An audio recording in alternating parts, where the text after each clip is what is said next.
አይዟችሁ ልባችሁ አይፍራ ይላል መጽሐፍ ቅዱስ ሲናገር። በአባቴ ቤት ብዙ መኖሪያ አለ፣ ስፍራን ላዘጋጅላችሁ እሄዳለሁ፣ ተመልሼም ደግሞ እመጣለሁ፣ ወዳዘጋጀሁላችሁ ስፍራ እወስዳችኋለሁ ይላል። በዚህ ዓለም ስትኖሩ አትጨነቁ፣ ብዙ ለገንዘብ አትጨነቁ፣ ለቤት አትጨነቁ፣ ለተለያየ ሌክጀሪ ለሆነ ነገር አትጨነቁ። እግዚአብሔር ያዘጋጀልን ምርጥ የሆነ ሌክጀሪ አለ፣ በጣም የሚያምር ከመላእክት ጋር የምንኖሩበት ስፍራ ተዘጋጅቶልናል። በዚህ ዓለም ለምንድን ነው የምንጨነቀው? ለምንድን ነው ግርግር የምንፈጥረው? በዚህ ዓለም ሰይጣን ነው ግርግር መፍጠር ያለበት። በዚህ ዓለም መጨነቅ ያለበት ሰይጣን ነው። ምክንያቱም የዘላለም ሕይወት ስለሌለ፣ ምሕረት ስለሌለው፣ ገሃነም ስለሆነ መጨረሻው። እኛ ግን መጨረሻችን ያማረ ስለሆነ፣ መጨረሻችን የተድላ ስለሆነ፣ መጨረሻችን የደስታ ስለሆነ፣ መጨረሻችን የማረፊያ ስለሆነ በፍጹም ልንጨነቅ አይገባም። በፍጹም እኛ መጨነቅ ያለብን ዓለማዊ ምኞት ነገር ላይ ነው። ዓለማዊ ሆነ ራስን ባሪያ አድርገ ከሰው በታች ሆነ ምንድን ነው የሚጠቅምህ? አንዳንድ ሰዎች በዓለም ሆኖ ዓለማዊ ነገርን እየተመኙ ልባቸው በከንቱ የሚጨነቅ ሰዎች አሉ። እኔ እግዚአብሔር እንዲያሳርፈኝ ነው ወደዚህ ምድር የጠራኝ። እግዚአብሔር የሰላም ሕይወት እንድኖር ነው ወደዚህ ምድር የጠራኝ። ለምንድን ነው የምጨነቀው? ለምንድን ነው ማብዝ ነው? በእግዚአብሔር ደስ ሊለን የሚገባው። በእግዚአብሔር ደስ ያላለው ሰው በምንም ደስ አይለውም። ሁል ጊዜ በጌታ ደስ ይበላችሁ የሚለው መጽሐፍ። ሁል ጊዜ በጌታ ደስ ይበላችሁ፣ ገርነታችሁ ለሰው ሁሉ ይታወቅ። እንግዲህ እኛ ሰዎችን ደስ ልናሰኝ ተጠርተን ዓለማዊ ኑሮ እየኖርን የዓለማዊ ምኞት እየኖርን የሰው መሳቂያ ለምን እንሆናለን? ሰይጣን ትልቁ ፕሮግራሙ ሰዎችን የሰው መሳቂያ ማድረግ፣ ሰዎችን ከሰው በታች ማድረግ ነው። እኛ ደግሞ እግዚአብሔር ሲጠራን ከዲያብሎስ በላይ ነው። ከሰው በላይ እንኳን እንድንሆን አይደለም፣ ከማንም በላይ እንድንሆን እግዚአብሔር አልጠራንም።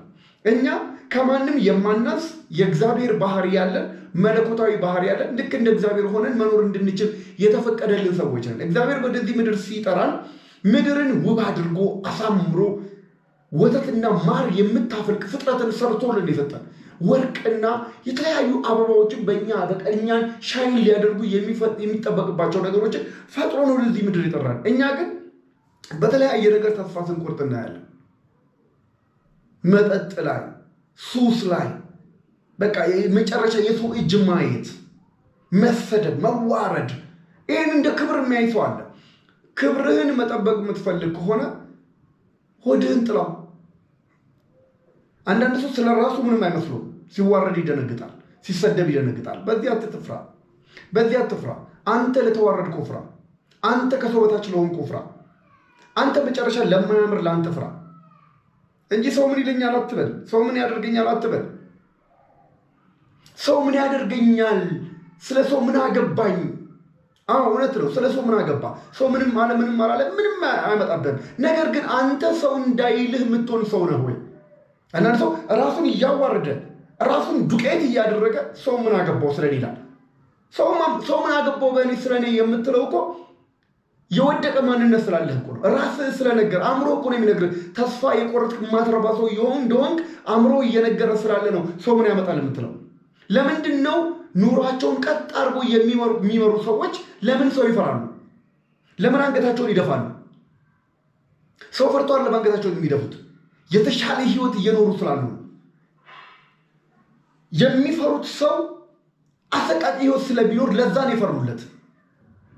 ወንድሜ ሰው አልፈራም ሳይሆን ሰው ምን ያደርገኛል ሳይሆን እኔ ቆሜያለሁ ወይ? እኔ ደስተኛ ነኝ? እኔ ጤነኛ ነኝ ወይ? ቱቦ ውስጥ እስክትወድቅ ድረስ ደርሰ ሰው ምን ያመጣል ብትል እንኳን ሰው ቀርቶ ህሊና እየወቀሰ ነው ሰው እንዳልሆንክ። የተሻለ ኑሮ ለመኖር ምርጫ የሌለ ዋጋ ቢስ አድርገ እንደሆንክ አእምሮ እየነገረህ ነው። ስለዚህ ወንድሜ አንድ ነገር እነግርሃለሁ።